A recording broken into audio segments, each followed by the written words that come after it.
Boa noite a todos. Eu quero compor a mesa. Eu quero chamar, primeiramente, o presidente da Comissão de Direito de Trânsito, doutor Ademir. Eu quero convidar também o presidente da Comissão da Jovem Advocacia, que é o doutor Reinaldo. O nosso presidente da nossa subseção, doutor Carlos Augusto. E o palestrante de hoje, doutor Alexandre Gonçalves. Aproveitando também, eu quero agradecer a presença do doutor Joabson, da OAB Penha, presidente da Comissão de Direitos Humanos, pela presença. O doutor Diego, também da OAB Penha, e o doutor Rafael, da OAB Tatuapé. Obrigado pela presença. Obrigado a todos também, que eu não citei o nome, mas a gente agradece também pela presença. Vou passar agora a palavra para o nosso presidente, para a abertura, e após vamos desfazer a mesa, para que o palestrante fique à vontade. Primeiro, Ademir. Boa noite a todos. É um prazer, mais uma vez, estar aqui com vocês, para a gente discutir um pouquinho dos temas aí ao direito de trânsito. Tá? Gostaria de agradecer aqui ao Alexandre Matos pela brilhante palestra aí que vai proferir, tá? Agradecer a diretoria, né, em nome aqui o nosso presidente, Dr. Carlos Augusto, que tem sempre nos auxiliado, sido muito solícito. A gente agradece bastante, tá? Você tem que ser solícito com os bons, né? Legal. Pode aprender alguma coisa, né? Tá certo. Mais, né? A gente agradece. E o Alexandre Matos é um profissional na área, experiente, muito mais experiente até que eu. Então, até tenho feito essa situação de passar para os profissionais da área ministrarem essas palestras para a gente aprender, até inclusive eu aprender um pouquinho do direito de trânsito aí com eles, tá? Então, vou passar para o presidente. O presidente vai falar alguma coisa? Rapidamente. Boa noite a todos. Só quero dar as boas-vindas a todos. Obrigado pela presença. Cumprimentar os colegas de outras subseções, do Tatuapé e da Penha. Sejam bem-vindos à nossa casa também, tá? E dar boas-vindas, lógico, ao nosso palestrante, o Alexandre Gonçalves Matos. Seja bem-vindo. Mais uma vez, muito bem-vindo à nossa casa, tá? O prazer é nosso em acolhê-los. Então, com essas palavras, dou por aberta a palestra e deixo a palavra com o nosso palestrante, sem maiores delongas, ok? Muito obrigado. Boa noite a todos, um prazer estar nessa casa. E vamos iniciar aí agradecendo, né? Fazendo os agradecimentos de praxe ao nosso ilustre Dr. Carlos Augusto Costa, presidente desta subseção, muito obrigado. O nosso caríssimo Ademir, amigo e profissional, Ademir Rafael dos Santos. E também o nosso amigo Reinaldo Menezes, que é o presidente da Comissão da Jovem Advocacia. É isso? Bacana, parabéns. E, evidentemente, o meu muito obrigado, minha boa noite, né? Os meus agradecimentos a todos vocês que, de alguma maneira, se esforçaram para, neste dia de semana, com todo esse trânsito, com essa loucura do dia a dia que a gente sabe que fizeram aí os esforços para estar chegando até aqui. E eu, evidentemente, que espero que o nosso tempo não seja, evidentemente, perdido, que seja bem aproveitado, né? E já me coloco também à disposição para, após a palestra, eu vou deixar aí o meu e-mail, o meu contato, para aqueles que quiserem, tá? Depois, este material da apresentação, eu tenho este material em artigo, lógico que aqui a apresentação é bem resumida, inclusive nós não vamos nos alongar muito em tantos detalhes, porque a maioria dos que estão aqui vejo que são profissionais da área do direito, mas eu tenho esse material em artigo, então já me coloco aqui à disposição para, posterior, enviar por e-mail, ok? O arquivo deste artigo àqueles que acharem necessário e que quiserem, tá bom, pessoal? A recusa aos procedimentos de constatação da embriaguez versus a presunção de inocência e a não autoincriminação. Bom, senhoras e senhores, eu, Alexandre Gonçalves de Matos, tenho aí nessa longa caminhada na área de direito de trânsito, como instrutor de trânsito, teórico e prático, credenciado pelo Detran de São Paulo. seguido sempre no sentido de buscar o conhecimento, para que a gente possa realmente fazer valer o direito do cidadão, fazer valer o direito do motorista. Por quê? Seja ele profissional ou não, o amador, aquele que usa o seu veículo para o ganha-pão, né? Aquele que necessita da carteira de habilitação como a sua ferramenta de trabalho, ou aquele também que utiliza a carteira de habilitação para conduzir o teu veículo no dia a dia. Então, esta busca incessante do conhecimento é para aplicar justamente em pró, seja do motorista profissional, seja do motorista amador, uma vez que nós vemos que, infelizmente, a nossa sociedade ainda é muito carente nesta área de direito de trânsito. Tá? Então, eu faço essa observação, porque é uma área realmente pouco explorada, infelizmente. Tá? Nós não temos tantos profissionais que operam nesta área, mas aqui é uma grande oportunidade, por que não? Não é mesmo, Ademir? Por que não? Está aí o nosso professor Ademir também, que tem ministrado boas aulas na área de direito de trânsito, e eu tenho certeza que com isso nós vamos conseguir realmente buscar o direito do motorista no dia a dia, sem precisar, evidentemente, deixar com que esse motorista, esse profissional, fique à mercê, muitas vezes, da exploração, tá, de pessoas, né, não vamos entrar aqui em detalhe, mas que se utilizam aí, poxa vida, daquilo que está à margem da lei. Infelizmente, nós sabemos que existe uma grande contaminação que já nasce lá na autoescola, não é verdade? Quem nunca ouviu falar aqui de uma situação em que o cidadão precisou ali, muitas vezes, pagar alguma coisa a mais para ser aprovado, ou daquele cidadão, quem nunca viu uma reportagem, né, de alguém que contratou um serviço e de repente o ponto foi parar na carteira de quem já era falecido, ou foi parar na carteira de quem de repente pagou para receber aquela pontuação. Né? E muitas vezes essas pessoas, lógico, a gente não está aqui para defender o que é errado, evidentemente, tá? Não é esse o objetivo, mas muitas vezes essa pessoa, esse cidadão, se viu ali numa situação sem saída, ou até mesmo foi induzido a um erro, por que não? Ok, pessoal? Então é isso. Mas, voltando aqui ao nosso foco, a infração de trânsito prevista no artigo 65A, né, do nosso CTB, pela lei, introduzida aí pela lei 13.281, 2016, né, que alterou aí o nosso CTB, e trouxe o foco aqui, que é o nosso assunto, o artigo 65A. Recusar-se a ser submetido a teste clínico, perícia ou outro procedimento que permita certificar-se da influência de álcool ou outra substância psicoativa na forma estabelecida pelo 277. Então, nós temos aí uma infração de um valor considerável, né? Ela é vezes 10, 2.934,70 centavos, se não estiver errado. Penalidade de suspensão do direito de dirigir por 12 meses, ou seja, ao contrário da somatória de pontos, uma penalidade fixa, né? 12 meses.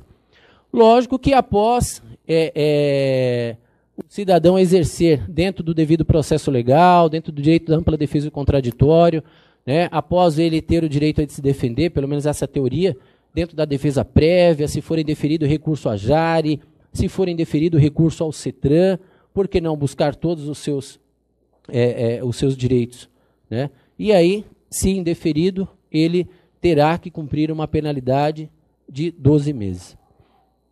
Bom, a medida administrativa, o recolhimento do documento de habilitação e a retenção do veículo, conforme disposto no parágrafo 4º, observando que aí ele tem também a aplicação em dobro, né, do valor da multa, caso ele seja reincidente.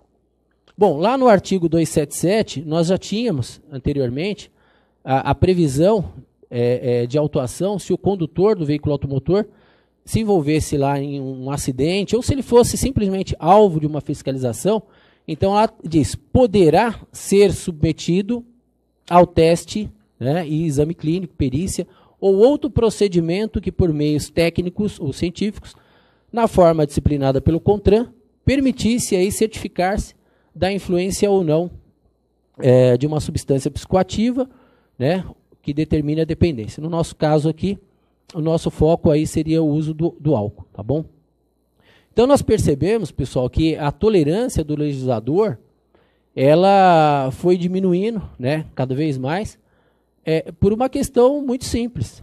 A sociedade clama por uma solução, porque nós temos aí o aumento de acidentes, e muitos deles, a grande maioria, com gravidades, né, seríssimas, quando não a morte, muitas pessoas, enfim, ficando com sequelas irreversíveis por conta do uso do álcool, né?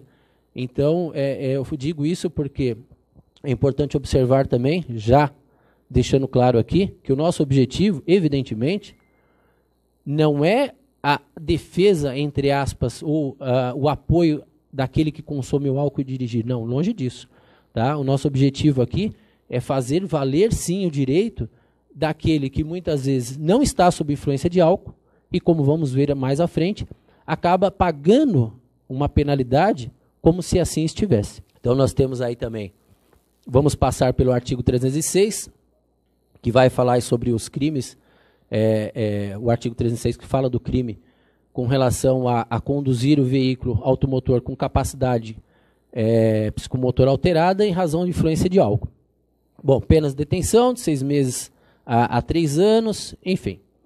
Temos as condutas do parágrafo 1º, né, previstas aí no caput, que seria aí o inciso 1, a concentração igual ou superior a 6 decigramas de álcool por litro de sangue, né, ou igual ou superior a 0,3 miligrama de álcool por litro de ar alveolar, ok? Ou sinais que indiquem, né, na forma disciplinada pelo CONTRAN, a alteração da capacidade psicomotora. Bom, os procedimentos previstos para constatação da embriaguez, pessoal, esses procedimentos estão lá na Resolução 432 de 2013. Aliás, a resolução é algo que precisamos sempre estar de olho, né? Antes de trazer a resolução, a gente vai dormir, quando acorda tem que dar uma olhadinha, não é isso, Ademir? Para ver se essa resolução está valendo, né? Então, os procedimentos previstos no artigo 65A, ela também estão lá no artigo 277, né? E algumas delas dependem, na realidade, da colaboração do condutor, ok? Então, nós temos aí o teste, né, que é realizado por meio do aparelho destinado, né, vulgarmente conhecido aí como bafômetro, né? Então, nós profissionais, fica mais bonito, né, utilizar aí a palavra etilômetro, né, o nome correto do equipamento. Bom, do resultado desta medição detectado, ele também tem aí, nós trazemos aí uma indicação do anexo 1, desta mesma resolução. Então, lá no anexo 1 nós temos uma tabelinha para identificar essa margem com relação ao erro, né? Nós temos aí a informação que para configurar o crime de trânsito, então, olha, vamos lá, a medição do teste do etilômetro deve ser igual ou superior a 0,34 miligramas de álcool por litro de sangue, por litro de ar alveolar, né? Conforme aí o artigo 7º, inciso 2 da resolução 432. E aí tem um desconto técnico aí também, para fazer com que essa margem, lógico, por se tratar de um equipamento, eles colocam uma margem, que a gente vai ver também lá na resolução. Bom, nós temos a forma do exame clínico, que é realizado por meio de exame de sangue, onde qualquer concentração, né, de álcool por litro de sangue vai se caracterizar aí a infração de trânsito, e aí o crime, na realidade, vai se configurar apenas se essa concentração for superior a 6 decigramas de álcool por litro de sangue. Então, vejamos que fez o exame, qualquer concentração, infração, né? Acima de X, o crime de trânsito, ok? E aí nós temos a questão da perícia, né? A perícia ela é realizada por um médico, perito, o laudo deve ser conclusivo, né? Se o condutor estava ou não sob a influência de álcool. E muitas vezes os profissionais aí vão lidar com situações em que o cidadão ele passou pelo exame clínico, tá? E de repente o médico ele pode concluir no laudo que ele fez uso do álcool, mas que ele não estava embriagado. Né? Uma coisa é o condutor estar embriagado realmente, e outra coisa ele ter feito uso do álcool, mas não estar embriagado, ok? Então, lá no 277, lá no parágrafo 2º, né, e o artigo 306 também, parágrafo 2º, prevê as formas de constatação da embriaguez, as quais não dependem da colaboração do condutor. E aí nós temos a infração prevista também no 65, que também poderá ser caracterizada mediante imagem, vídeo, constatação dos sinais que indiquem de forma disciplinada pelo CONTRAN, alteração da capacidade psicomotora. E aí mais à frente nós vamos ver quais são esses sinais, né? Os sinais notórios de embriaguez, né? Aliás, pessoal, um dos motivos, inclusive, da nossa apresentação, nós vamos ver mais à frente, é justamente esse. O agente de trânsito, ele já possuía ferramentas para identificar se o condutor estava ou não sob efeito do álcool. Muitos começaram, evidentemente, a fazer recursos, simplesmente alegando que o agente de trânsito não havia colocado no auto de infração os sinais notórios. Né? Então, ele, lá no 277, simplesmente porque o cidadão havia se negado, não tinha lá a descrição dos sinais notórios. E muitos recursos acabaram sendo deferidos pela JARE, ou na defesa prévia, ou no CETRAN. E aí talvez essa até uma explicação, né, do legislador aí em trazer o artigo 165A. Mas, enfim, os sinais também de alteração da capacidade psicomotora estão descritos também no anexo 2 da resolução, ok? E aí nós temos aí quanto à aparência, né? Se o condutor ele apresenta sonolência. Então, o agente de trânsito tinha essa ferramenta. E ele podia descrever. Será que esse cidadão aí está sonolento, pessoal? Esse aí já foi, né? Esse está sonhando já. E aí nós tínhamos ali os olhos avermelhados. Bom, esse aqui, se tivesse no exame para saber se ele tinha anemia, esse aí está vitaminado, né? Olha aí. Então, vejamos que os sinais notórios, eles são facilmente constatados. Não há dúvida com relação a essa questão dos sinais notórios, tá? Então, eu vou passar até rapidinho aqui, né? Porque tem alguns aí, olha, o vômito, né? Temos um amiguinho ali que vai fazer uso depois do... Enfim. Mas vamos avante. O soluço, né? Aqui eu não sei se é uma forma, eu tentei buscar uma imagem aqui para representar uma forma aí de conter o soluço. Desordem nas vestes. Opa! Aí, olha o canabrava aí. Né? Será que está desajustada as vestes? Isso é porque a gravata não está na testa ali, né? Então, odor de álcool, né, no hálito, também um outro sinal. Bom, esse aqui, na realidade, ele deve estar sentindo, né, acho que estava sentindo o hálito de algum condutor, né? Mas a imagem foi essa.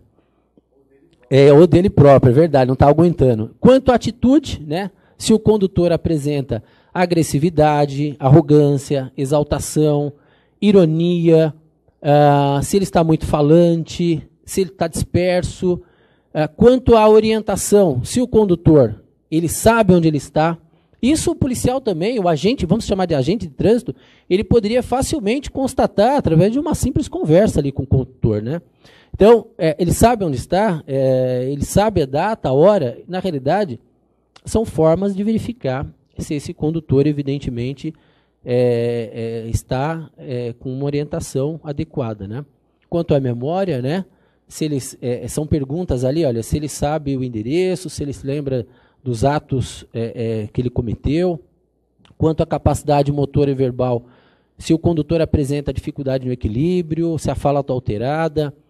E aqui nós temos, pessoal, bom, então, só para fechar, vejam que o agente de trânsito, ele já tinha muitas ferramentas para que ele pudesse aplicar a autuação, né? Não a princípio, não haveria a necessidade do artigo 65A, evidentemente, no meu ponto de vista, tá? E aí, evidentemente, nós trazemos aqui um exemplo de um cidadão que foi abordado numa blitz, né? E ele está sendo convidado aí a assoprar o etilômetro. Vamos ver. Tu vai provar. Sopra a boca do balão aí. Assopra, meu amigo. Assopra.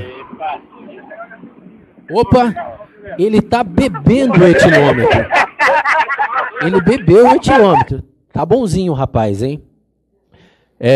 Mas enfim, aí nós temos aí um outro exemplo, né, de um cidadão. Será que dá para ter dúvida que esse cidadão está sob influência de álcool?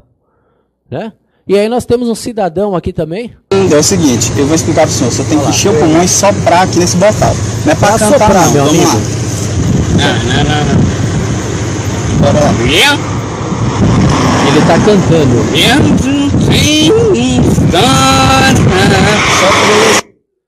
Pessoal, será que esse cidadão está sob efeito do álcool? Será que há dúvidas com relação a isso? Tá? E isso, mais à frente, nós vamos verificar o motivo, logicamente, da imagem. E aí eu trouxe também aqui uma reportagem com relação a um acidente que, a princípio, tá? A gente, evidentemente, tem informações da mídia, tá, com relação ao possível grave uso do acidente álcool. de trânsito e 2 vítimas. O motorista, um parlamentar. É o deputado estadual do Paraná, Fernando Ribas Carli Filho, que estava com a carteira de habilitação suspensa por excesso de multas e, segundo testemunhas, dirigia em alta velocidade. A reportagem é de Fernando Parracho. O deputado Carli Filho tem 26 anos e estava proibido de dirigir desde julho do ano passado. A carteira de motorista foi suspensa depois que ele acumulou 130 pontos. É uma extensa lista de infrações de trânsito. Só por excesso de velocidade são 23 multas. Há também registro de estacionamento em local proibido e de dirigir falando ao celular. Mesmo com a carteira suspensa, o deputado continuou dirigindo. Na madrugada da última quinta-feira, ele se envolveu num acidente. O carro que dirigia se chocou com outro, onde estavam 2 jovens. Rafael Iared, de 26 anos, e Carlos Almeida, de 20, morreram na hora. O carro branco entrou devagar e o outro veio em velocidade alta, subiu, encavalou em cima, passou por cima e foi embora. Com a violência da batida, o carro dos 2 jovens foi completamente destruído. O veículo do deputado teve estragos, principalmente na frente. Pessoal, então veja, esta é a gravidade, geralmente, dos acidentes que envolvem o uso do álcool, tá? É um exemplo aí, né, de um acidente gravíssimo. E 2 vidas se foram, né, de jovens. Então, aí o contraponto, né, os 2 lados da moeda, tá bom? Então, os procedimentos para a constatação da embriaguez, eles já existiam. Muitas vezes ele não era colocado em prática pelo agente de trânsito, tá? Que sabe-se lá o motivo, né, pelo qual o agente de trânsito não preenchia corretamente o auto de infração, não anotava, né, não fazia uso das ferramentas que evidentemente ele tinha para poder fazer com que esta autuação se efetivasse de maneira correta.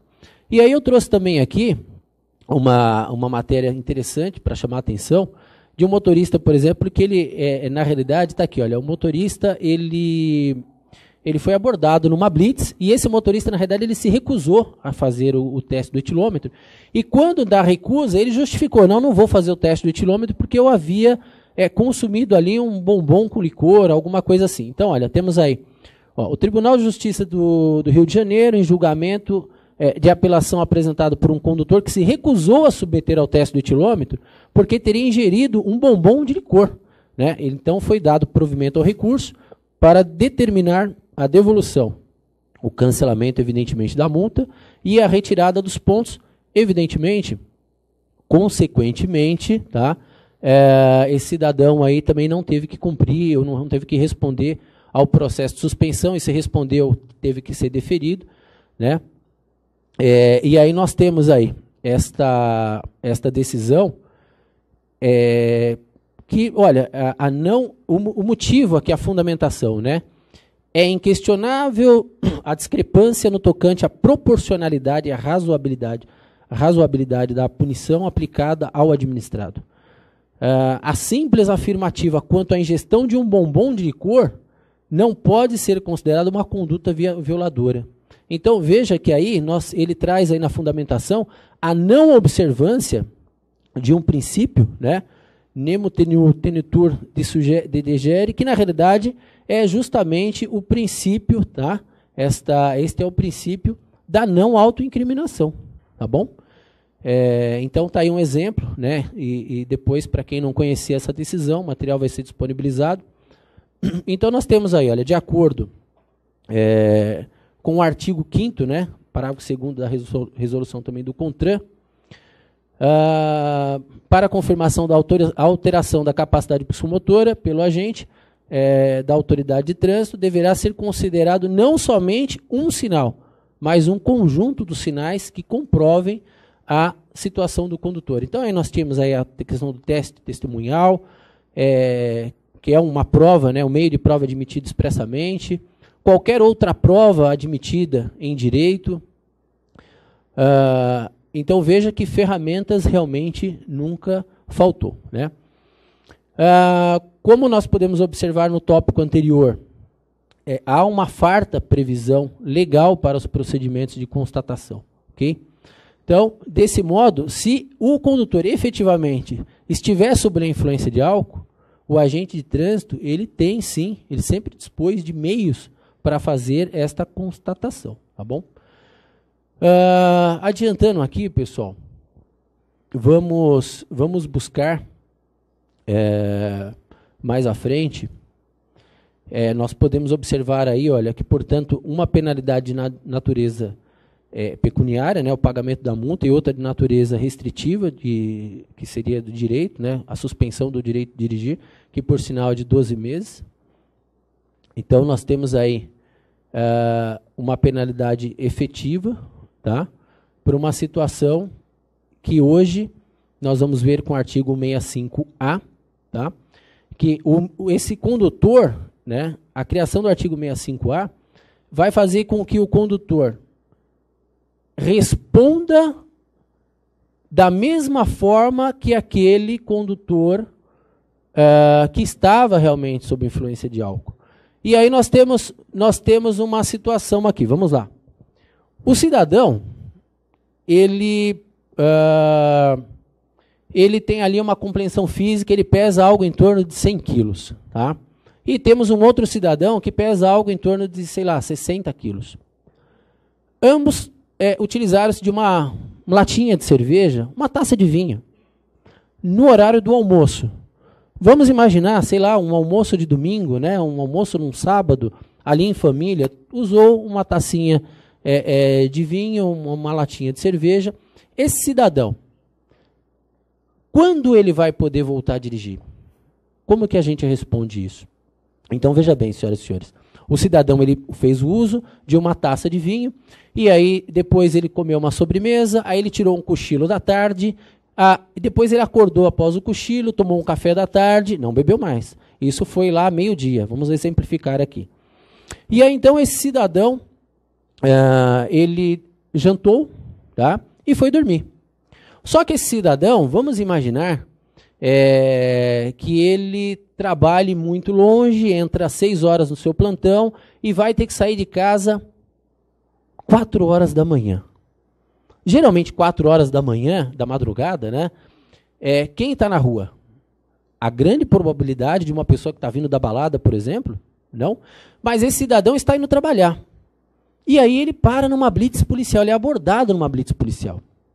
Pessoal, ele usou uma taça de vinho, ele ingeriu lá a cerveja há mais de 18 horas. E aí, senhoras e senhores, operadores do direito, ele foi abordado numa blitz. E agora, ele faz ou não faz o exame? O que os senhores me respondem? Se ele fizer o exame, quem garante? Ele não está sob influência de álcool. Se ele não faz o exame, aliás, se ele fizer o exame, quem garante que não vai dar zero ou que vai dar alguma coisa? E aí ele está preocupado. E agora? Então eu não quero fazer o exame, porque pode ser que dê alguma coisa. O cidadão, vocês viram ali um julgado, o cidadão comeu um bombom, né? E aí eu pergunto para vocês, fazer ou não fazer o exame? Fez o exame, qualquer dosagem, infração, correto? Não fez o exame, artigo 65A, ele vai estar respondendo na mesma proporção daquele que fez o exame. E cadê a sua garantia constitucional com relação, né? E é isso que nós trazemos aqui, tá? No afã, tá, de complementar esta lacuna decorrente da falta de uma tipificação específica, o legislador incluiu, então, o artigo 65A. Né? Contudo, não eliminou os outros vícios de inconstitucionalidade. E é evidente que a gente não pode aqui afirmar, como operador do direito, que o artigo 65A é inconstitucional. Não podemos afirmar. Para fazer essa afirmação, né, aí isso teria que passar ali por uma ADIM, não é isso?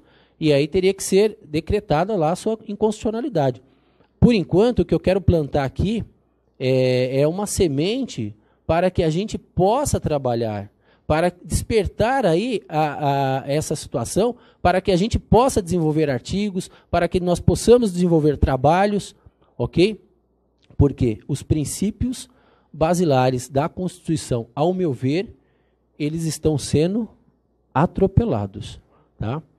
Então, nós temos aí o princípio da presunção de inocência, né?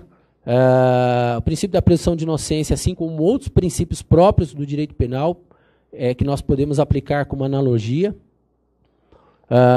Nós temos aí, por exemplo, em termos gerais, a presunção de inocência, né, que é a garantia de toda pessoa em ser considerada inocente até que a sua culpa seja definitivamente provada. E no momento que esse cidadão se nega a se submeter a um exame, ele é autuado pelo artigo 65A, então nós temos que evidentemente, constatar que este princípio está sendo desrespeitado, no mínimo, tá bom? Então, pessoal, olha, nós temos aí, ao dispor que ninguém será considerado culpado até o trânsito em julgado em sentença penal condenatória, a Constituição está declarando nitidamente que a culpa não se presume, né? A simples recusa ao procedimento não poderia ser considerada uma infração, tá bom? Temos também aí o princípio do direito penal, o princípio da não autoincriminação, né? Nós temos também aqui a determinação de que ninguém é obrigado a produzir provas contra si mesmo, né, que decorre de um princípio da não autoincriminação também, está lá na nossa Constituição Federal. Mais à frente aqui, olha, nós temos que ressaltar que esta aplicação do princípio não é uma divisão em direito penal ou administrativo, mas sim uma natureza de punição imposta, né? Temos que destacar também que se o condutor se submeter ao teste do etilômetro ou o exame de sangue e for considerado o teor alcoólico elevado, além da penalidade administrativa prevista lá no artigo 165, ele também está sujeito às penalidades do crime de trânsito que está lá no artigo 306, ok? Então, não há nenhuma compatibilidade, né, do artigo 165 com o princípio da não autoincriminação, pois o condutor, se ele é alvo de uma fiscalização, somente há dois caminhos a seguir, né? Ou submeter aos procedimentos, abrindo mão do direito de não produzir prova contra si mesmo, ou exercer o direito de se submeter aos procedimentos e ser punido por isso. Então, note-se que ficou muito claro com relação ao artigo 65, tá? Essa questão. E aí nós também temos aí os princípios da presunção de inocência em tratados internacionais, tá? É interessante também essa questão dos tratados internacionais, pessoal. Depois, se os senhores pesquisarem, num direito comparado, por exemplo, em Portugal, eu tive a oportunidade de participar do CONDIT. Para quem não sabe, o CONDIT é um congresso de direito constitucional, um congresso internacional. Eu participei em Barcelos, no mês retrasado, de um congresso, E lá em Portugal, nós temos, na recusa do condutor, ele comete o crime de desobediência. Tá? Ao contrário aqui, né, do nosso CTB. Tá bom? Nós temos aí o Pacto Internacional sobre os Direitos Civis e Políticos, né, temos lá o artigo 14. Toda pessoa acusada de um delito terá direito a que se presuma sua inocência enquanto não for legalmente comprovada a sua culpa. Né? Toda pessoa acusada de um delito terá direito, em plena igualdade, a, pelo menos, as seguintes garantias. E aí nós temos, né, também a Convenção Americana sobre os Direitos Humanos, artigo 8º lá, as garantias judiciais.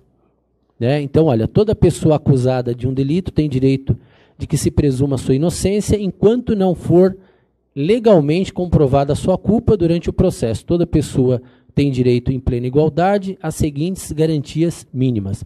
Direito de não ser obrigada a depor contra si mesmo, de nem se confessar culpada. Né? Então, são aí os princípios de tratados internacionais. Não faltam princípios, né? Não faltam tratados, não faltam leis, e infelizmente, assim como também não faltavam ferramentas para que o agente de trânsito efetivamente autuasse aquele cidadão que havia feito uso do álcool, tá bom? Então, aqui eu coloco o seguinte, olha, cumpre esclarecer que o objetivo não é a impunidade do infrator, tá? E muito menos a fragilização da segurança no trânsito, mas sim exigir respeito aos princípios constitucionais e ao ordenamento jurídico em geral. Né? Na realidade, senhores, nós temos aqui esse start inicial, tá? Para que a gente realmente, né, em conjunto aí com a Comissão de Direito de Trânsito aqui da OAB de São Miguel, não é isso, Ademir? O qual eu também faço parte, tá? Para que nós possamos realmente desenvolver trabalhos e, com isso, possa fomentar, né, o material daqueles operadores de direito que vão, evidentemente, ser convocados aí para defender os seus pacientes, né, os seus clientes. Ok? Senhoras e senhores, como eu disse, né, no avançar da hora, em respeito a todos os senhores, eu procurei condensar muito bem o assunto. Como eu disse, tem aí o meu e-mail de contato, tem o WhatsApp, tem o nosso Facebook, também aqui o da comissão, né, Ademir? Eu vou disponibilizo todo o material em forma de artigo, tá? Para aqueles que tiverem interesse, nós mandamos por e-mail, ok? E faço o convite para que realmente possamos desenvolver trabalhos para fortalecer cada vez mais o direito de trânsito, e isso é uma ferramenta para que o cidadão realmente não caia no conto do vigário, para que o motorista não fique a esmo. Porque imagine, senhoras e senhores, o operador de direito que tem lá a tua carteira da OAB, né? É a tua ferramenta de trabalho, e esse motorista, o motorista de um caminhão, o motoboy, não importa, esses profissionais do trânsito, eles dependem muito do conhecimento que os senhores irão desenvolver. Tá? E outros trabalhos mais que nós vamos lançar mais à frente, como, por exemplo, uma comparação aqui, um cidadão que utiliza o seu veículo para transitar 30, 40 km por dia, ele deve ser submetido à mesma punição daquele que dirige 400 km por dia? Será que essa dosimetria está correta? Né? Então, veja que o tema realmente é muito interessante, né? E eu tenho certeza que nós conseguiremos cada vez mais desenvolver material para que a gente possa fomentar os profissionais, né? Vamos escrever artigos, não é isso, Ademir? Vamos, aliás, já deixo aqui a propaganda, né? No finalzinho de outubro, se eu não me engano, estará pronto já a edição de um livro que eu vou lançar, viu, Ademir? Depois nós vamos divulgar isso aí. Um material muito bacana sobre as nulidades do ato administrativo em direito de trânsito. Pessoal, por hora é isso. Meu muito obrigado a todos vocês. Fiquem à vontade. quando entrou em vigor a 13281, que incluiu o 165A, eu lendo, né, artigos, fazendo algum estudo, eu cheguei num raciocínio que a sua palestra acabou reforçando isso. Não sei se, né, eu estou enganado ou não. Se você pegar essa 165A, na verdade ele favorece quem dirige embriagado.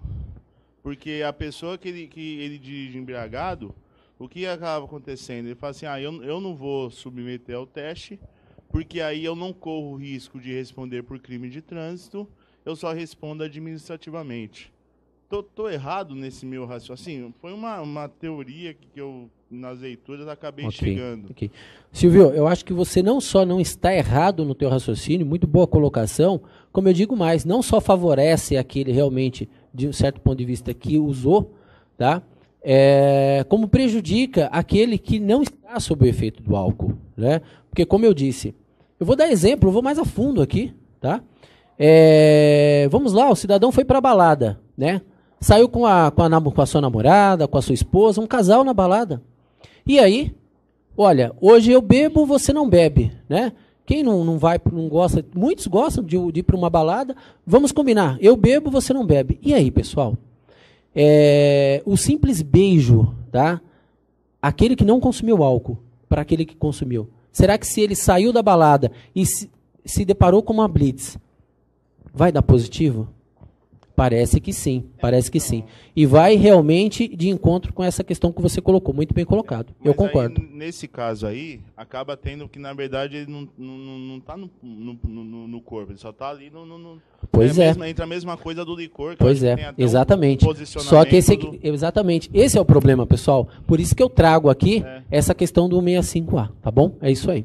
Essas incoerências da aplicação da infração, né, da penalidade já, por exemplo, já antecipa a penalidade ao condutor, independente de estar embriagado ou não.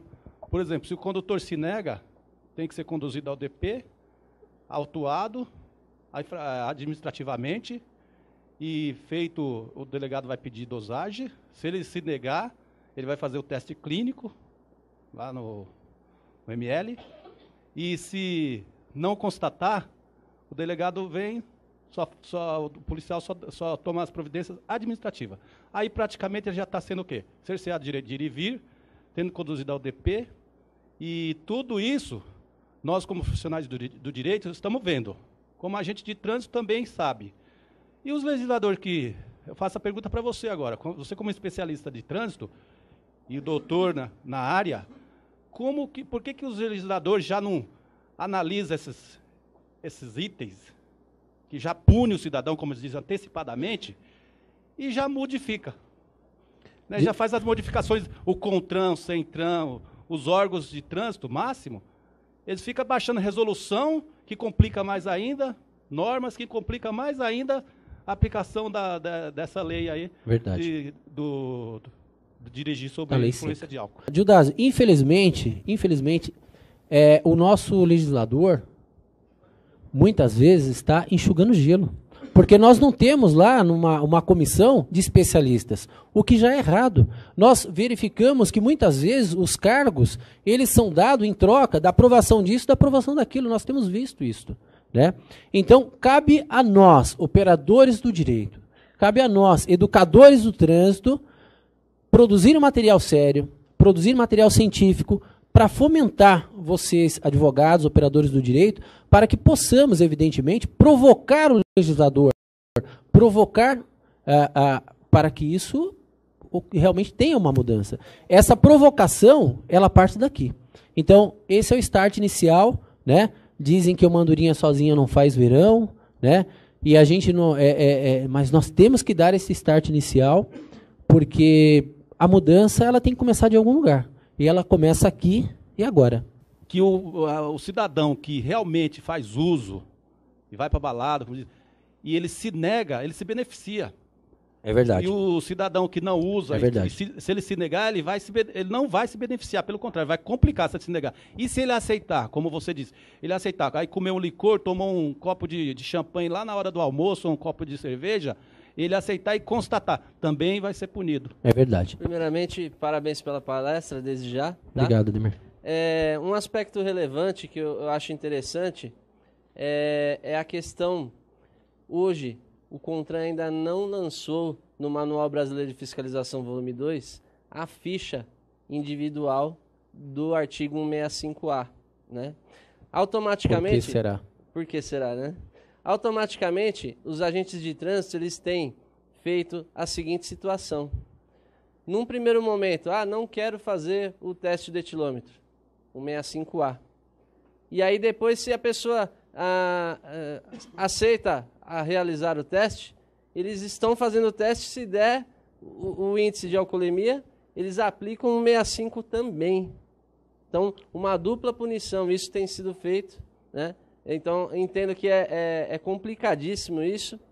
Uma outra questão seria a parte da resolução 432, que fala o seguinte: o etilômetro é o principal teste, vamos dizer assim.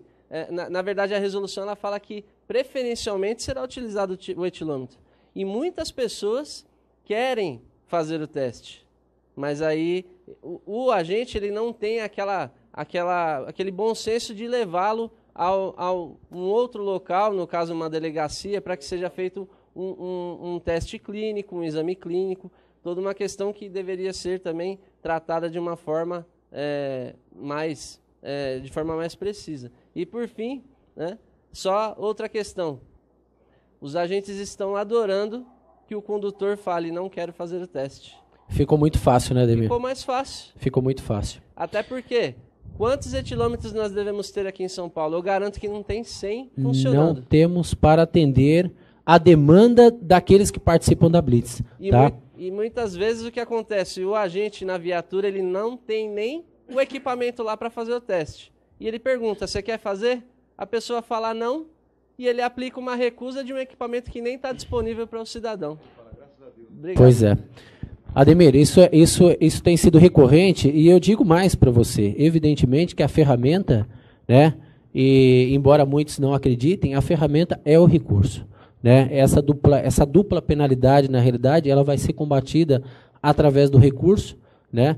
E as pessoas vão passar realmente, o cidadão vai passar a acreditar que o recurso funciona cada vez mais quando ele tiver um profissional habilitado que realmente tenha um entendimento, né? E não trate esse trabalho, digamos assim, como, vamos dizer, uma tentativa, ou não, tem que ter seriedade no trabalho.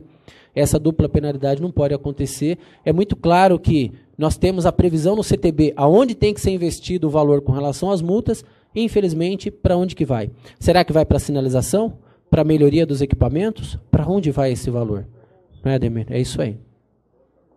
Alexandre, em primeiro lugar, gostaria de parabenizá-lo pela brilhante palestra, muito elucidativa. E a gente fica contente em saber e ver, né, que a Comissão do Direito do Trabalho está muito bem representada, né? De trânsito, desculpe, né? Bem corrigido. A Comissão de Direito do Trânsito está bem representada, né? Muito Obrigado. Bem. Temos verdadeiros mestres aqui que nos ensinam no dia a dia, em cada um desses encontros, alguma coisa nova, ou muitas coisas novas, né? Então a gente fica contente por saber disso, tá? Obrigado. E minha pergunta, na verdade, eu vou advogar em causa própria, tá? Eu olha a consulta. Mas é uma coisa simples, é uma pergunta simples, de fácil resposta. Você, por acaso, tem ideia da desculpa ou da prova que fez aquele colega que ingeriu um bombom com licor? Eu digo isso porque eu não bebo, eu corro esse risco, né? Bacana. Ou então aquele que ingeriu uma taça de vinho no almoço e foi pego à noite, né? Numa blitz. Bacana, presidente. Olha, veja bem, naquela ocasião, observamos que ainda não existia o artigo 65A. E ali ele foi enquadrado, na realidade, pelo 277. A simples recusa, né? Evidentemente, o que houve ali a princípio é que o agente de trânsito não anotou os sinais notórios, até mesmo porque provavelmente não tinha, porque um cidadão, numa compreensão física mediana, se ele está bem alimentado, um bombom não vai deixá-lo sob o efeito do álcool, né? Então, o que aconteceu ali a princípio foi isso. Aliás, a matéria traz, na própria decisão traz, que ele manifestou, na realidade, que não iria fazer, já justificando que havia ingerido um bombom com álcool. Né? Só que ele não apresentava sinais notórios. E o 277 já trazia essa tipificação. Então, o que aconteceu foi justamente isso. Ali, o nosso tribunal deixou muito claro, né, no recurso, que o simples fato da recusa estaria sendo um desrespeito, na realidade, à presunção da inocência. Né? E aí eu trouxe essa matéria justamente porque hoje, com o artigo 65A, o que nós vemos é justamente o contrário do que foi decidido ali. Tá? Mas, evidentemente, a orientação é para quem não bebe. Tá? Esta é uma orientação como profissional, tá? Como consultor. Se o cidadão não bebe e o cidadão comeu ali um bombom, tá? O cidadão, sei lá, ele beijou a namorada que bebeu, ele está na balada. Ele um vinagre, ou pessoal, aí temos que nos aprofundar. Ele tomou um caldo de cana. Peraí, exatamente, o caldo de cana, por exemplo, após a digestão, o que ele vai virar após a sua fermentação? Né? Então veja que é muito complexo. Agora, é lógico, hoje o cidadão já vai ter uma ferramenta bacana, né? Que é o conhecimento dos senhores que vão poder socorrê-los, não é isso, Ademir? E fazer valer o direito desse cidadão. É isso aí.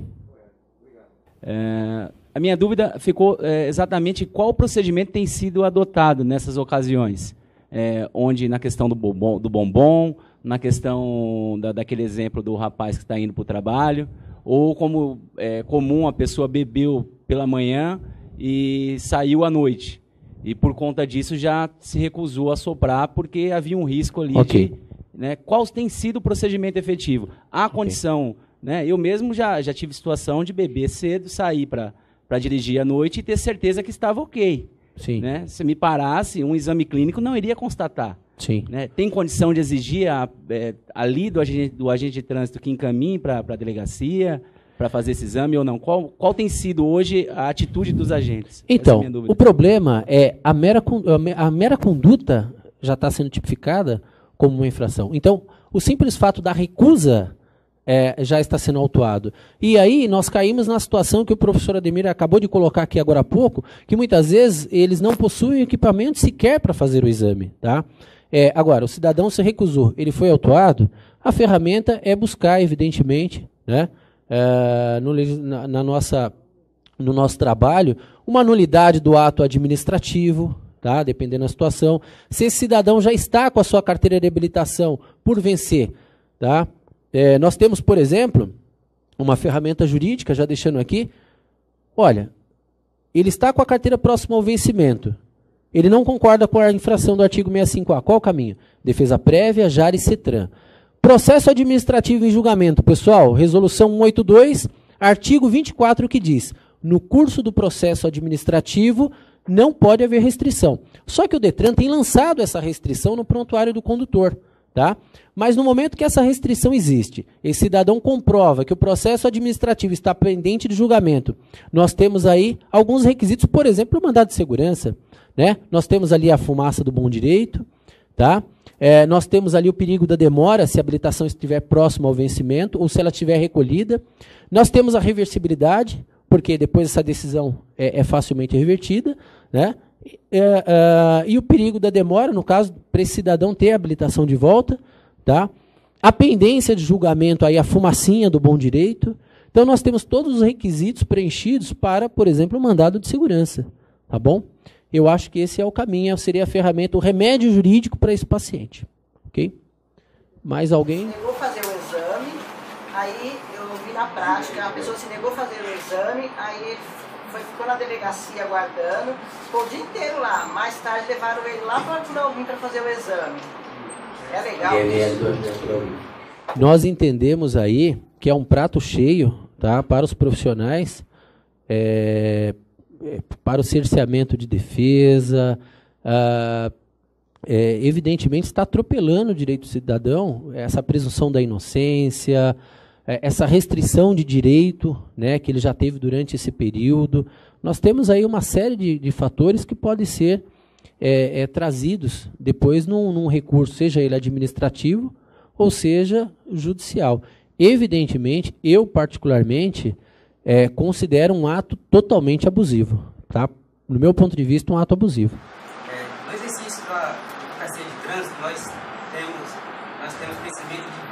irregularidades. Chegou a ter um caso, Alexandre, em que o condutor, no mesmo momento, foi autuado pela embriaguez, no 65, e pela recusa. No entendimento do senhor, há nulidade em apenas uma das infrações ou as duas infrações estão viciadas de nulidade? Eu entendo o seguinte, temos que pedir a nulidade das duas autuações. Porque, veja bem, o auto de infração, no momento que ele foi preenchido, tá? Isso nós temos uma diferença, pelo que você está colocando aí, de minutos, né? Uma diferença de poucos minutos. A autuação pelo 277 e a autuação pelo 65, se é isso que eu entendi. Ora, qual está correto? Então, em um recurso administrativo, você vai atacar o 165 e lá no do 65 você vai atacar o 277, né? No meu ponto de vista, evidentemente que não tem como sortear de salame minguê, né? Qual que é o... Não pode. No meu ponto de vista, os dois, evidentemente, devem ser anulados. E se não for pelas vias administrativas, que o judiciário possa corrigir, porque é, ao meu ponto de vista técnico, tá, um erro que não há uma outra solução senão o cancelamento. Parabenizar o Alexandre pela palestra. Advogo na área de trânsito também, conheço o Alexandre já há um tempo. Minha pergunta é o seguinte, o artigo 165A, simples recusa, quando judicializado, isso é uma experiência de campo, os juízes entendem o quê? Que o simples fato de a pessoa recusar, por ser uma infração de mera conduta, caracteriza o artigo 165A. No entanto, eu tive casos que a pessoa não sentiu a vontade de fazer o exame, então ela se recusou pelo agente de trânsito, e a posterior ela fez o exame clínico, a qual saiu negativo, não havia ingerido bebida alcoólica e etc. Então juntou esse exame junto ao processo judicial, demonstrando que após 3, 4 horas ela fez o exame e não havia álcool. O que os magistrados de São Paulo estão entendendo, principalmente da Fazenda? Por ser de mera conduta, o simples fato de ele se recusar, pouco importa se ele havia ingerido bebida alcoólica ou não. Então, isso você vê uma afronta direta ao princípio da razoabilidade, proporcionalidade, porque foi comprovado que ele não ingeriu bebida alcoólica e ele vai ter a sanção de quem ingeriu bebida alcoólica. Então, eu queria saber mais ou menos qual que é a sua visão nesse sentido do princípio constitucional da proporcionalidade e da razoabilidade. Marcos atinge totalmente esse princípio, tá? E a ferramenta, no meu ponto de vista, para que a gente possa corrigir isso aí, mais uma vez eu digo, esse start inicial, como que isso vai ser corrigido? Através de uma DIN, né? Lá uma DIN seria a ferramenta para que a gente pudesse chegar, evidentemente, ao ponto de declarar realmente a inconstitucionalidade com relação ao artigo 165A. Esta, no meu ponto de vista, seria a ferramenta. Pois, a simples recusa, como você mesmo colocou, já foi consolidada como uma infração de trânsito. Então, pouco importa se esse cidadão ingeriu ou não ingeriu. Agora, cumpre ressaltar que o artigo foi criado por conta de que, a princípio, a maioria das infrações vinham sendo anuladas, mas por culpa do agente de trânsito que não preenchia corretamente o auto de infração. Então, nós vimos na exposição que material, ferramentas, provas legalmente admitidas, existem muitas, né? E não eram utilizadas, tá? Então, eu acredito que realmente o caminho é essa contestação com relação às garantias constitucionais. Estamos no caminho certo. Espero que possamos realmente chegar lá. É isso aí. Meu nome é Ribeiro. Doutor Ribeiro, boa noite. Caso prático. Condutor da frente freou bruscamente. O de trás colidiu. O da frente, visivelmente embriagado, chamou um polícia, inverteu a situação. O de trás foi multado, teve a documentação apreendida com base no equipamento inoperante. Qual equipamento? Extintor. Abuso de autoridade na cabeça, representação? Eu não iria ser tão contundente, né, nesse sentido, tá? Nós não podemos, não devemos, evidentemente, judicializar tudo, né? Então, talvez uma das culturas que nós temos aqui é a judicialização, né? A princípio, nós devemos sim, tá, eliminar a esfera administrativa. Nós temos a esfera administrativa, a princípio, o recurso administrativo em relação a esses atos, tá? E até mesmo, se o agente de trânsito foi um policial militar, nós temos a corregedoria, né? Que pode efetivamente ajudar a corrigir, a sanar este abuso, né? E aí, através de uma corregedoria, através de um recurso administrativo, esgotou a parte administrativa, aí sim eu acredito que nós deveríamos ir para a parte judicial, né, e não direto na cabeça, como diz o doutor aí, tá bom? Pessoal, eu acho que é isso, né? E aí os demais, evidentemente, eu fico à disposição para que a gente possa responder tudo que for necessário, tá bom? Por e-mail, pelo WhatsApp, e é isso. Meu muito obrigado. Nós que agradecemos. Eu queria chamar o doutor Ademir. Alexandre, eu gostaria aqui, em nome da Comissão de Direito de Trânsito, agradecer a sua presença mais uma vez. Eu que agradeço, Ademir. Foi gratificante, foi muito produtivo. O tema é polêmico, como nós já esperávamos, né? Muitas perguntas, muitas dúvidas. E nós estamos aí, como comissão, realmente tentando plantar a sementinha aí. Operacionais. Né? Isso aí. Plantar a sementinha para que o cidadão tenha realmente o direito à ampla defesa. Verdade. E ao contraditório. Para que ele seja assistido por um profissional realmente capacitado, né, Ademir? Verdade, é isso aí. É isso aí, bacana. Então, obrigado. Nós agradecemos e eu te entrego aqui o certificado, né? Obrigado. Em nome da comissão e da OAB aqui, do nosso presidente, tá ok?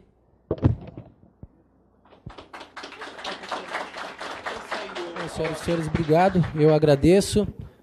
Ademir, nós temos aí agora uns comes e bebes para ter um papo. Temos? Vamos ter aí um café. A Zildete vai dar o prosseguimento. Bacana. Presidente, eu posso só quebrar o protocolo mais um minuto? Nesse mês, nós tivemos aí o falecimento do Dr. Evandro Queiroz. E quer queira, quer não, por mais que a palestra tenha sido excelente, o clima é de tristeza para nós, quanto OAB e quanto Comissão de Direito de Trânsito que participávamos, né? Que participava junto conosco, né? E geralmente o pessoal, ele costuma fazer as honras fúnebres com 1 minuto de silêncio, não é isso? E eu gostaria de fazer o contrário, porque o Evandro, ele era participativo, uma pessoa feliz, e eu gostaria de pedir aqui uma salva de palmas em nome do nosso colega que estava aqui, né, presente, tá? Essa é a... Passo as palavras aqui para a Zildete ou para o presidente, né? Quero uma vez mais agradecer a presença de todos, cumprimentar novamente nossos colegas lá da Penha e Tatuapé. Leve o nosso abraço ao Marcelo, presidente da Penha, meu amigo, e ao Leopoldo também, Marcelo da Penha e o Leopoldo da Tatuapé. Tá? A gente está sempre junto nas reuniões.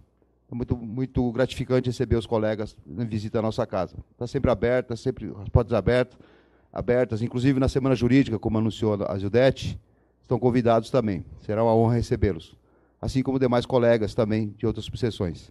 Então, agradeço uma vez mais a todos vocês, ao palestrante, pela brilhante palestra, muito elucidativa. E, como disse, a gente fica muito contente de saber que a Comissão do Direito do Trânsito, né, está muito bem assessorada, né, muito bem estruturada pelo Silvio também, né? O Silvio também é da comissão, né? Já proferiu uma palestra aqui, brilhante também. Então, a gente... É um tema, o direito do trânsito é tão amplo, que tem que ser de forma fatiada, porque mesmo fatiada, você vê que suscita muita dúvida, muitas perguntas, né? E é importante, ensina, mesmo a gente, aqueles colegas que não pretendem militar na área, mas é muito bom, no dia a dia, nas nossas vidas, enquanto cidadãos, né? Quem não tem suas dúvidas, quem não tem seus problemas com o trânsito, né? Eu que o diga, né, doutor Ademir? Meu advogado nessa área, né? Então, é realmente um ramo uma área muito importante, muito promissora, eu diria, né? Cada dia mais os colegas, os cidadãos em geral, enfrentando os problemas com os trânsitos, com agentes de trânsito e tudo mais. Irregularidades, nulidade e tudo mais. Abusos de autoridades, né? Então, a gente fica muito contente pela comissão estar muito bem estruturada.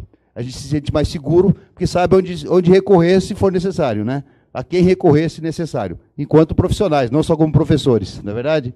Tá bom? Então, muito obrigado.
Boa noite a todos. Eu quero compor a mesa. Eu quero chamar, primeiramente, o presidente da Comissão de Direito de Trânsito, doutor Ademir. Eu quero convidar também o presidente da Comissão da Jovem Advocacia, que é o doutor Reinaldo. O nosso presidente da nossa subseção, doutor Carlos Augusto. E o palestrante de hoje, doutor Alexandre Gonçalves. Aproveitando também, eu quero agradecer a presença do doutor Joabson, da OAB Penha, presidente da Comissão de Direitos Humanos, pela presença. O doutor Diego, também da OAB Penha, e o doutor Rafael, da OAB Tatuapé. Obrigado pela presença. Obrigado a todos também, que eu não citei o nome, mas a gente agradece também pela presença. Vou passar agora a palavra para o nosso presidente, para a abertura, e após vamos desfazer a mesa, para que o palestrante fique à vontade. Primeiro, Ademir. Boa noite a todos. É um prazer, mais uma vez, estar aqui com vocês, para a gente discutir um pouquinho dos temas aí ao direito de trânsito. Tá? Gostaria de agradecer aqui ao Alexandre Matos pela brilhante palestra aí que vai proferir. Tá? Agradecer a diretoria, né, em nome aqui o nosso presidente, Dr. Carlos Augusto, que tem sempre nos auxiliado, sido muito solícito. A gente agradece bastante, tá? Você tem que ser solícito com os bons, né? Legal. Pode aprender alguma coisa, né? Tá Algo certo, mais, né? A gente agradece. E o Alexandre Matos é um profissional na área, experiente, muito mais experiente até que eu. Então, até tenho feito essa situação de passar para os profissionais da área ministrarem essas palestras para a gente aprender, até inclusive eu aprender um pouquinho do direito de trânsito aí com eles, tá? Então, vou passar para o presidente. O presidente vai falar alguma coisa? Rapidamente. Boa noite a todos. Só quero dar as boas-vindas a todos. Obrigado pela presença. Cumprimentar os colegas de outras subseções do Tatuapé e da Penha. Sejam bem-vindos à nossa casa. Nosso conhecimento com a sua palestra, um tema extremamente polêmico e extremamente cotidiano do trânsito, né, a questão da alcoolemia, e isso foi bastante interessante e agregou muito para todos que participou dessa palestra. Estou muito feliz, fiquei muito satisfeito com poder participar e prestigiar um amigo nessa sua palestra hoje aqui na UAB. Meu nome é Joabson de Araújo da Silva, presidente da Comissão de Direitos Humanos da UAB Penha de França, advogado militante na área de trânsito. Para mim foi uma noite extremamente proveitosa e agradável desfrutar aqui dos conhecimentos e da competência do Dr. Alexandre Matos na área de trânsito. Foi realmente uma noite extremamente proveitosa. Saio daqui muito satisfeito, muito engrandecido em meus conhecimentos relativos à área de trânsito. Meu nome é Marcos Paulo, sou advogado também militante na área de trânsito e tive a honra aqui de presenciar a palestra do Alexandre, que é um grande amigo, e além de amigo, milito na área também com ele. O mais interessante disso tudo é que o Alexandre consegue trazer à baila de forma simples a complexidade do direito de trânsito. Muitos acham que o direito de trânsito nada mais é que um ordenamento secundário, mas não, ele envolve direito constitucional, direito administrativo e tem uma relevância social muito alta, e ele consegue expor isso nas palestras. Então eu me sinto muito sinto que foi uma palestra excelente, todos saíram muito felizes e entenderam bem sobre a matéria. Olá, muito boa noite, eu sou Rafael Sartori, sou advogado atuante na área do direito do trânsito. Hoje nós prestigiamos aqui a belíssima palestra do Alexandre. Hoje ele trouxe aqui as questões mais controvertidas aí das alterações feitas no Código de Trânsito, principalmente com relação à recusa a submeter ao teste do etilômetro, né, e envolvendo aí toda uma análise constitucional, de acordo com os princípios que norteiam o direito. Foi algo muito elucidativo, não só para os operadores do direito, mas também para o cidadão que se utiliza aí do trânsito diariamente e que está sujeito a sofrer algumas vezes algumas arbitrariedades e por falta de informação acaba passando por procedimentos que ele constitucionalmente não é obrigado a passar. Foi algo muito elucidativo e creio que hoje foi plantada uma semente aqui para que no futuro a gente consiga produzir um material e trazer à tona aí essa questão das inconstitucionalidades no direito de trânsito, principalmente com o advento da nova lei que trouxe o artigo 165A aí para o nosso Código de Trânsito brasileiro. Boa noite. Boa noite, eu sou Jorge Matos, como representante da SAM, vim prestigiar a palestra sobre a presunção de inocência na multa de recusa da dosagem alcoólica, né, do 65A.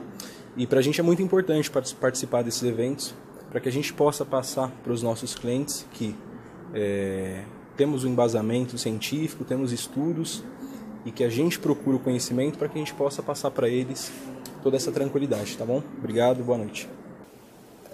Gostaria de cumprimentar o nosso ilustre palestrante por essa palestra bastante elucidativa, de um tema bastante palpitante também, que é o direito do trânsito. Tema que, seja qual for o tópico abordado, sempre muito polêmico, sempre muito palpitante, e que, de certa forma, um ramo que vem surgindo aí para a jovem advocacia, e que a todos interessa, né? Não só nós advogados, como enquanto advogados, mas também como enquanto cidadãos, né? E no dia a dia nos deparamos aí com várias dúvidas, irregularidades, nulidades, abuso de autoridade por parte de agentes de trânsito, enfim, ilegalidades que são cometidas, né?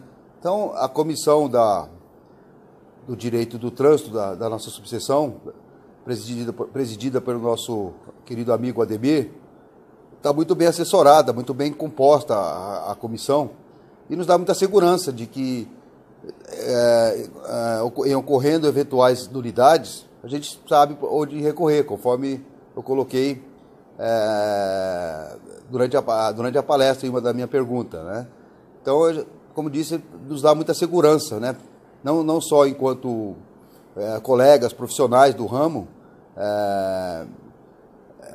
nos ensinando nesses encontros que são promovidos, como também na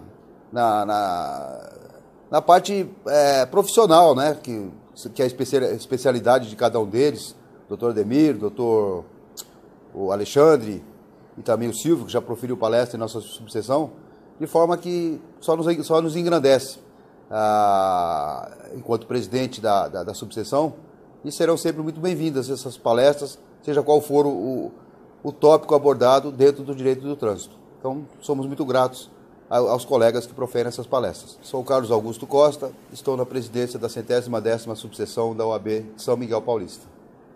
Obrigado.